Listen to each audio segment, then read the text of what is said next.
morning now. Good morning. Good morning. Now, I think y'all can do a little bit better than that. I need to move this out the way because I ain't going to need this too much. One more time. Good morning. Good morning. Awesome. Okay, I'm ready to go. So we're going to start this off fun because I believe in having fun. I got a wonderful message for you guys, but I believe in having fun, so I need 2 volunteers. 2 volunteers. Oh, I got one. All right. Hey, awesome. 2 volunteers. Can I have a hug? That is so brave of you guys to come and volunteer. You don't even know what you're going to do. Now, I'm a little older than y'all, but I ain't that old. So we're going to have some fun this morning. I need 2 more volunteers. 2 more. Ladies. Come on, ladies. Light skin. Beautiful. I can have you. I'm confident in you. I feel like you could do what I need you to do. No? No, Can I get 2 more volunteers? No? No more? One more. One more. Come on, one more. It's fun, I promise. It's That's fun. our president right there, Jayla. Come on. Come on. Please. Come on, Jayla. Please. Please. Okay. Awesome. Okay. So, excuse me. What we are going to do that's going to be fun, I need you the 2 males, come right here for me. And I need you to stand right here. And I'm going to do it with you, okay? I'll be number 2. So we're going to do what is called the mirror effect. You know how we see things and we learn it, right? And we take it all in, like we can learn songs, right? And dances. And I know in 2017, y'all got some dances that's like aerobics for me. I can't even hang. I got kids, and I'm tired halfway through it. So we're going to do something called the mirror effect, okay? And I know you can do Who Knows Juju on the Beat. I know you guys know the dance, right? You don't know the dance? Oh my God. What? You don't know the dance? You do? They knew. You don't know the dance? You know how to do the dance? Are you serious? What? I think you can. You don't dance? Not even a little bit? No? Well, you can do it too. You can mirror me, okay? You know the dance? You know the dance? You gonna do it with me? What? Oh, please. You want to do it with me? Come on. Nope. Okay. Are you guys, are you scared to mirror me? Are you scared to mirror? Will you mirror me? Copy what I do?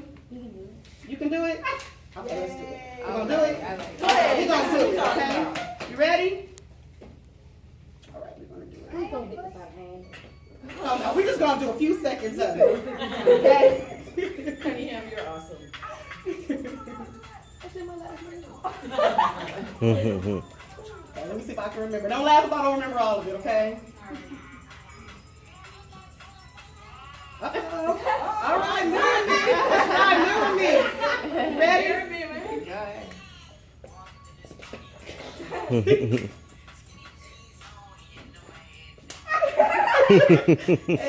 Hey.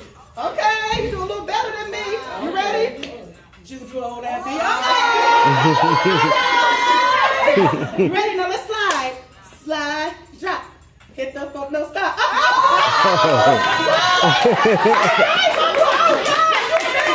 gotta just sit down. You said awesome. Thank you for your bravery. You can sit down. Thank you, sweetheart. I appreciate it. Okay. Nice. Awesome. The mirror effect. So, you guys, I'm sure everybody can mirror me, right? If you were in front of me, you guys could do it, right? Right? Okay. So, let me see my cards, please. We have the mirror effect. So, since you guys can copy me as far as that, I'm going to tell you a little bit about myself, some of the things I've been through, and give you some skills that you can also mirror that I did to have a better life, a more fulfilled life. There was once upon a time where I didn't make the best decisions, and it started out at a very young age. My childhood story is one that is not the best. I didn't have it easy. In fact, from the time that I was birthed into this world, it was hard for me. My mother did drugs while she was pregnant with me, so I was born addicted to drugs. I don't know if you guys know if you're at that part of your education yet, but a baby born addicted to drugs goes through withdrawals. There are some facts that they say that I might have had issues, some learning issues growing up, all this other stuff. And then to make matters worse for me, My mom, my birth mother, she didn't even keep me. At 3 days old, I went home with my dad. So it started off rocky from the beginning for me. And then my dad, he was the kind of person who was involved in a bunch of gang activity. And so he spent a lot of time in and out of prison my whole life. When I was about 6 years old, he went to prison for a very long time. And so I lived my life in the foster care system. And I went to go and stay with my great-great auntie. Now, living with her, I was thankful that I had somewhere to go, but at the same time, she was not the very nicest person that you would want raising you.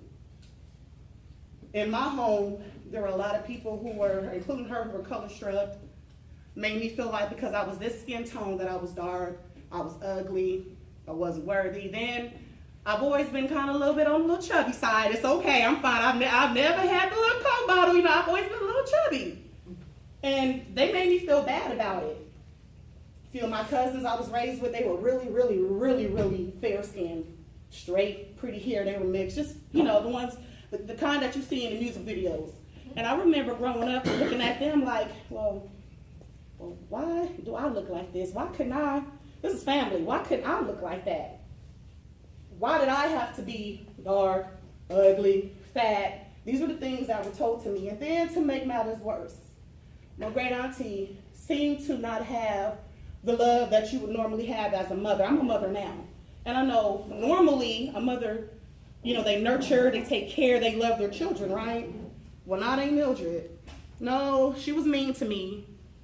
In fact, when I was in between 12 and 13 years old, she told me she wouldn't care if she found me dead in a gutter. She was very mean to me. I didn't have the best life. So I began to look for love in all the wrong places. And I want you guys to repeat after me. Say, looking for love, in all the wrong places. In all the wrong places. Okay, I want you to put that in your mind, okay? Because we're going to go back to that a few times. I began looking for love in all the wrong places. First place I looked for it was in the streets. Not to mention, I'm going to take you guys back a few more years. I missed the spot, sorry. When I was 7 years old, I was the victim of a sexual assault. And I went through that for 7 years with a very close family member. In fact, it was my uncle. Now, I know you guys probably like 7 years, that's a long time. Like, why didn't you say anything? Why didn't you do anything? Well, honestly, I was scared. And I did tell my great auntie. In fact, I had a real, how a child may have a heart to heart. You might talk to somebody, tell them how you really feel. Mm-hmm. Oh, I did that. And she didn't do anything. She didn't make him leave. He stayed for a while. And I endured that for a long time. And it's not the best feeling in the world. In fact, I felt awful. I hated myself. I became suicidal. I didn't want to live. I felt worthless. So when she told me she wouldn't care, she found me dead in the gutter, that was like music to my ears. Like, okay, well, she succeeded. I already felt like that anyway. And so I became one of the most dangerous people you could ever be. Someone with nothing to lose. I felt like I had nothing to lose, nothing to live for. So I went out in the streets and I started hanging out with one of the most notorious blood gangs there is. And I'm originally from LA, I'm from California. I know you guys know what Bloods and Crips are, right? Yeah? Okay. And I was hanging out with the Bloods, and it appealed to me. I loved it. Not to mention my family. All of them, my cousins, everybody gangbanged. That was just kind of like my dad's side of the family from Compton. So everybody did it, but I didn't go that route. I went, the other route, hanging out with these Bloods. And when I went, they embraced me with love. They embraced me. At least that's what I thought. Now, what did I tell you to remember? What was I doing? Looking for love in the wrong place. Awesome. I was looking for love in all the wrong places. And so because they showed me love, when I was kicked out the house, I stayed with them. They fed me. They taught me how to trap. Y'all know what trapping means, right? Okay, yeah. They taught me how to trap so that I could survive and take care of myself. And so because they did that, I was like, oh, whatever comes along with it, I'm ready. Whatever comes along with it, I'm ready. And the things that come along with gangbanging, they all let it crack up to be like, it seems like fun to be a part of like a crew, a clique, right? Like it's fun. You get to hang out. You have some people behind you. You got Brothers, I had brothers. Well, what I wasn't prepared for was fighting all of the time. All the time. Half the time for no reason at all, just because we're big and we're notorious. How many of you guys heard of the Black Peace Stone Nation? No? You guys, has anybody seen Training Day? You have? Okay.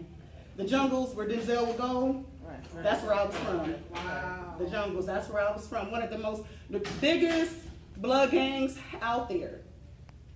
And I hung around with them dudes, and everything that came along with it was fighting. I wasn't ready for shooting.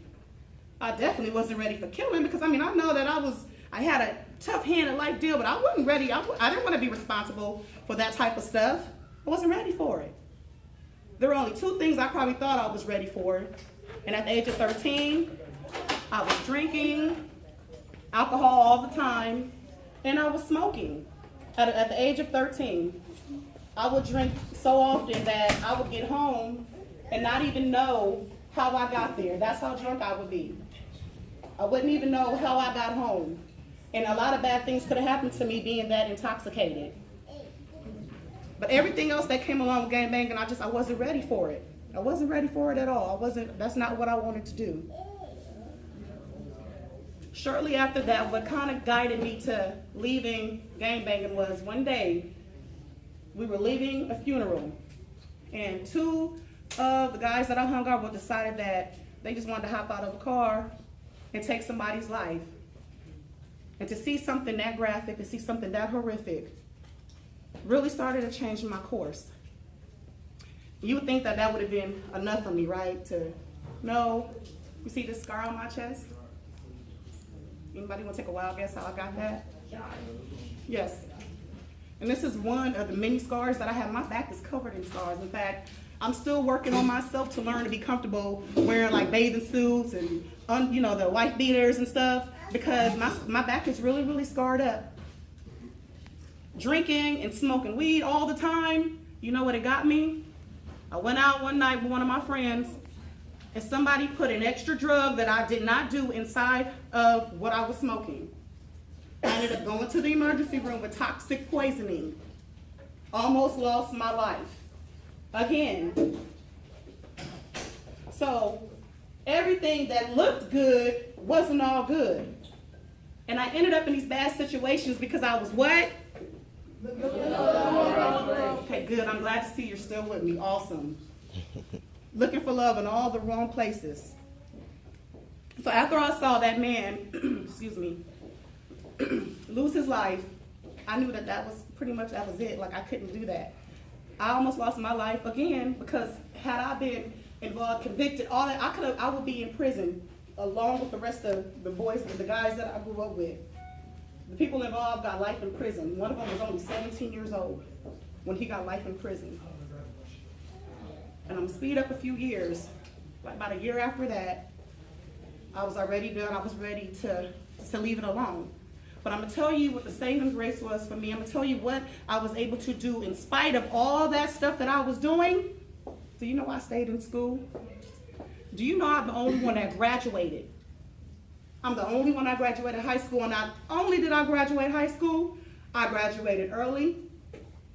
I finished my exit exams in 10th grade. I went to summer school and got extra credits, because I knew once I became an adult, I wanted to move on with my life and begin, living an adult life. Education was very important. When I was in elementary, I played the flute and the violin, and I encourage my children to do the same. So I basically would say I lived a double life, because education was important to me. I never took my eyes off of education. I never ever believed that I could not excel in school, because somewhere deep inside me, there was this belief embedded, and belief is important. You gotta believe in something. Even if you can't find anything to believe in, believing in yourself is key. But I believed in my education, and I knew that it would take me further than where I had been. So I graduated high school and moved on with my life. And I say this to leave with you guys, I'm getting ready to wrap it up. No matter the hand that you've been dealt, I don't know you guys' stories, I just know mine. And I know mine's pretty intense, right? You guys, would you agree it's pretty intense, right? Yes, I grew up very fast. I grew up missing love. I grew up missing somebody caring about me. There was so much I wanted, and I felt like it was unfair. But even in the midst of it all, I finished school. So no matter what you guys are going through, been through, whatever's going on, you can still make that choice to turn it around. You don't have to continue. Do you know for about a year I went to a school just like this? I am not. I went to a school just like this. And I didn't like it. I didn't have my freedom. I didn't like when I got to high school. Of course, who wouldn't want to go off campus and get lunch instead of eating at the school? Right? Who wouldn't want to be a part of student council? Because I was on student council too in high school. But because I was in a school like this, there were a lot of things that I didn't get to do. So I'm very glad that I made the choice to get it together. And I encourage you guys. In fact, I challenge you. I challenge you to get it together. I challenge you. And the reason why I can boldly say I challenge you is because I was sitting right where you're at, and I still turned it around. I don't care what anybody has said to you. I don't care whoever said you couldn't make me. Remember, I had an auntie that said she wouldn't care if she found me dead in the gutter. But here I am still standing. I'm about to be 32 years old. Here I am. So I know, right? I got a woo, right? Yes. 32 years old, and I am still standing. You don't have to be anything that people said you were going to be. I'm not here to tell you what not to do. I'm sure you guys get that a lot. I'm here to tell you that you have the authority to do what you can do. I'm here to tell you that you can be successful, that you don't have to stay in the school, that you can go to a regular school, that you can be the very best that you can be. There are gifts inside of every last one of you guys. Ain't nobody in this room counted out. Everybody was created special. You ladies are beautiful young ladies. I've seen every last one of you smiling. You have beautiful smiles. You are beautiful. You are beautiful. Young men, handsome as you want to be. Very handsome. Strong. Know why you were created. Know why you are here in your very being. None of you guys got to go that route. Nobody. I know I'm a woman, but I think I hung out with enough dudes to be able to get across to y'all to let you guys know. You don't want to go the route, my friends, that I'm the only one not in prison or dead. That I started off with. I'm the only one out doing what I need to do and living free. You don't want to go that route. You were so much better than that. You were so much better than I was back then. Know that. And your future is bright. Your future is bright. It doesn't end here. It does not have to end here. You choose. You decide. It's up to you to make that choice on what you want to do. So before I go, I got one more thing I want you guys, I want everybody to stand up, please. And I want you to repeat after me, okay? And I want you to say it from your heart. Even if you don't believe it right now, I want you to say it from your heart. Say, I am beautiful. Beautiful. Young man, I am handsome. I am handsome. No. Oh no, we can do better than that. No, we can do so much better than that. Young ladies, I am beautiful. I am beautiful. Young man, I am handsome. I am handsome. Well, I'm just gonna keep running through that. I ain't gonna sit down till I get everybody on board. Ladies, I am beautiful. I am beautiful. Young men, I am handsome. I am handsome. Okay. I am special. Everybody, I am special. I am special. Now, this part right here, now we speaking life right now. This part right here is key. I want everybody to say it. I am not my past. I am not my I past. am not my past. I am not my One past. more time. I am not my past. I am not All my right, can I past. get a hand clap? Because you are not your past. You are not your past. At all. I thank you guys for allowing me to come here and talk to you today. Thank you so much. Not only am I helping you, you're helping me. You guys are reminding me, walking in here was refreshing. I didn't feel any kind of way coming in here because I knew that I was going to bring you guys something special, to know that I could maybe help one, two, maybe. You know what? I'm challenging myself and say all of you guys. I believe that I could take it there that far to say I've helped all of you guys. I've implanted something because it's important to me. Because I don't want to see any of you guys go the route that I did and end up like me or my friends. And that was just worse because a lot of them are no longer here. I don't want that for you. I don't know if anybody told you today or if they told you enough, but I love you. I love you. I don't got to know you to love you. I love you just because you're you. Just because you're you and just because I really do believe you're that special. I challenge you to keep pushing forward. I challenge you for me to get, I tell you what, I have something for you. I will have something for you when I get an update that you guys are improving. And I will personally come back and see you guys, personally, and hand deliver it to you. Because I have that much faith that you guys will turn this around. You are beautiful. And when you wake up in the morning, go in your mirror and repeat those I am statements. You can even throw, I have about 10 of them I do with my kids in the morning. But you can throw in there whatever you want. I want you to tell yourself every day, everything I am, whatever you want to say, I am whatever. I am the President of the United States if that's what you want to be. I know it sounds funny. You nod your head, that's right, nod your head. Don't let nobody tell you you can. I'm telling you, you can, yes. I am the President of the United States. I am whatever you want to be as long as it's positive. You got it? And I'm going to give you guys my card. Follow me on IG. Follow me on the Twitter or follow me on Facebook. And please don't hesitate to let me know how you're doing. Don't hesitate to tell me you have any questions, or if you just need, I always post encouraging words. If you just need an uplift, take a peek at it. I have no problem against that. I am here for you. So please don't hesitate to reach out. Thank you, Ms. Wilkins. Thank you, the counselor. This is my cup is overflowing. I love you guys. I believe in you guys, and you guys got this. Because I am what? Just say I am. Beautiful. I am beautiful. I am whatever, yes, because you are. Thank you.